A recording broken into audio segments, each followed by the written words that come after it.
Sylhet Usmani medical 16 জন doctor corona ভাইরাসে আক্রান্ত হয়েছেন। আজকে আবার আমরা একটা খবর পাইছি, আপনি সঠিক তথ্য দিতে পারবা, কারণ আপনি সিলেট বিভাগীয় প্রেস ক্লাবের সভাপতি, যে আজকে সুবিধ বাজার আরও 4 জন করোনা রোগী আক্রান্ত হয়েছেন।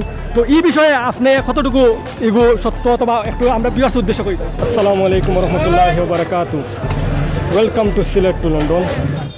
আমরা সিলেট অঞ্চলের খুব জনপ্রিয় একজন মানুষ, সিলেট বিভাগীয় প্রেস ক্লাবের সভাপতি খায়রুল আলম সুমন ভাই সাক্ষাৎ পাইছি। তাহলে আমরা লাইভ চলার পথে টাইম দেখে যে তাইরা তো তাহলে আমরা তাহলে একটা সাক্ষাৎকার নেওয়ার চেষ্টা করি। আর তো খায়রুল আলম সুমন ভাই, আপনার ভাইয়া আমরা সিলেট চ্যানেল পক্ষ থেকে ধন্যবাদ জানাই ভাই আপনারে।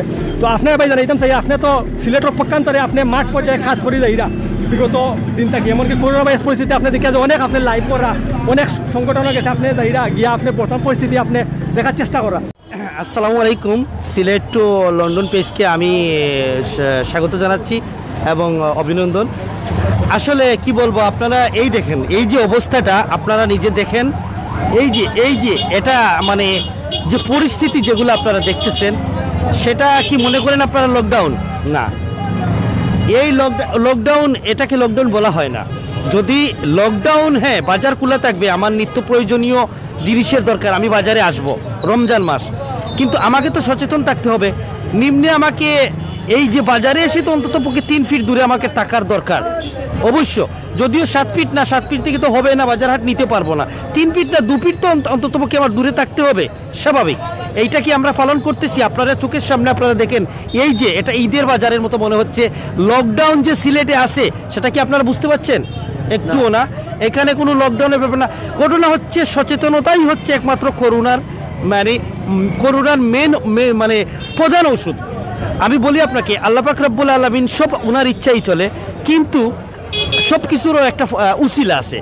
এই রোগের উসিলাটাই হচ্ছে সচেতনতা, যে আমরা লকডাউন মেনে চলবো, সামাজিক দূরত্ব বজায় রাখবো, সামাজিক দূরত্বতে একটু দূরে রাখবো।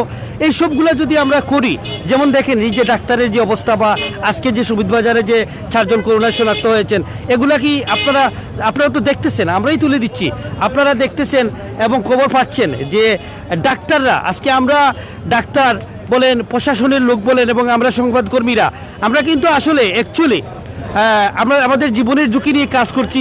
এই যে আমাদের বাবলু সে সিলেট টু লন্ডনে আমার ছোটো ভাই, সেও অনেক জায়গায় আমার সাথে কাজে দেখা হয়, তার সাথে সে কাজে দেখা হওয়ার পর তাকেও পাই, যে আমরা জীবনের ঝুঁকি নিয়ে কাজ করতেছি। আর দেখেন, আপনারা হয়তো ঘরের ভিতরে অনেকে লকডাউনে আছেন, কিন্তু আমরা সংবাদকর্মীরা যারা আছি, আমরা তো ঘরে থাকতে পারি না, কারণ আমরা তো সংবাদের জন্য বের হতেই হবে।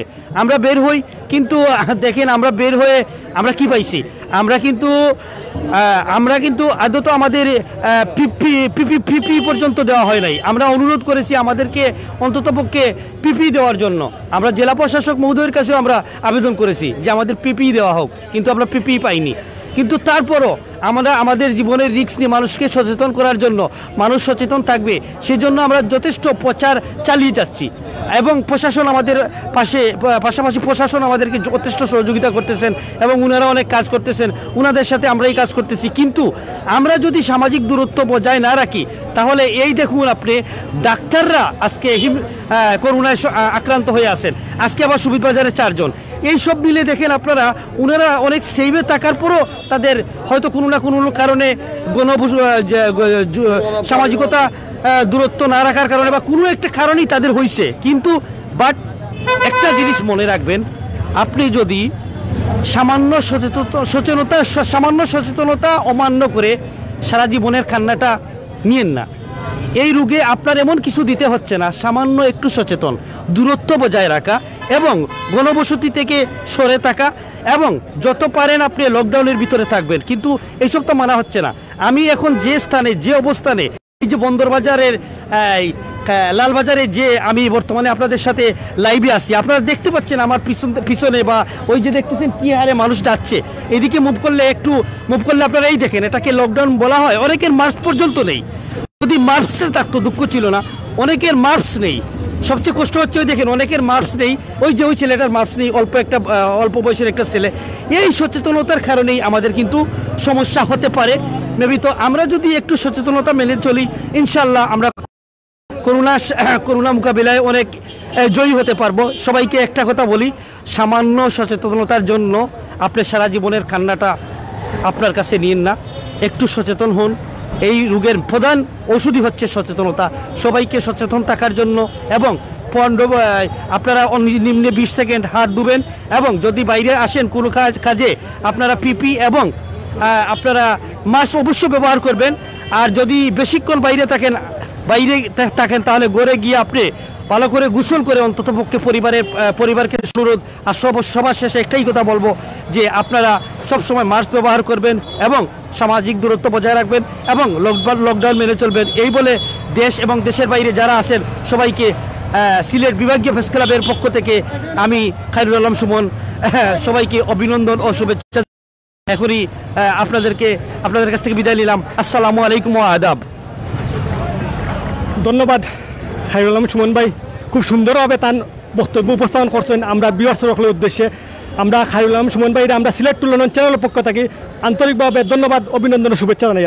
আমরা চাইমু আপনি বিগত দিনে যারা কাজ করিয়া গেছেন সাধারণ মানুষের লাগি, মানুষের পাশে দাঁড়াইছেন, বর্তমান পরিস্থিতিতে আগামী দিনেও আপনি একইভাবে সাধারণ মানুষের লাগি কাজ করিয়া যাইবা। এমনকি আমরা সিলেট প্রখ্যাত অঞ্চলে আপনি যে সংবাদ মাধ্যমে আপনি বিভিন্ন কার্যক্রম চালিয়ে যাইরা আপনার কার্যক্রম লাগে আমরা অন্তঃস্থলে ধন্যবাদ জানাই খায়রুল আলম সুমন ভাইরে। সম্মানিত ভিউয়ার্স, আমরা অত সময় প্রায় 1 ঘন্টা যাবত আমরা লাইভও জয়েন আসলাম। তো ইনশাল্লাহ আমরা আগামী দিনেও ইনশাল্লাহ আবার লাইভও জয়েন থাকার চেষ্টা করব। তো আমরা ইনশাল্লাহ আগামী তো লাইভও জয়েন থাকবো ইনশাল্লাহ। তো আমি আশফাক, এমনকি আমার সাথে খায়রুল আলম সুমন ভাই আছেন, খুব পরিচিত মুখ। আমরা আজকে লাইভও এই মুহূর্তে বিদায় নিয়ে আর কি। ইনশাল্লাহ আগামী দিনে আগামী কোনো নতুন এলাকা থেকে আমরা লাইভও জয়েন হইমু। আপনারা আমরা সিলেট টুলনের চ্যানেলের লগে থাকবা। আর সেই গুণাই দেখছেন, আপনারা সেই গুণাই দেখছেন আপনার তো বর্তমান পরিস্থিতি কিতা আর বর্তমান করোনা ভাইরাসের পরিস্থিতি আপনার তো মতামত জানাইবা, আপনার তো বর্তমান পরিস্থিতি জানাইবা।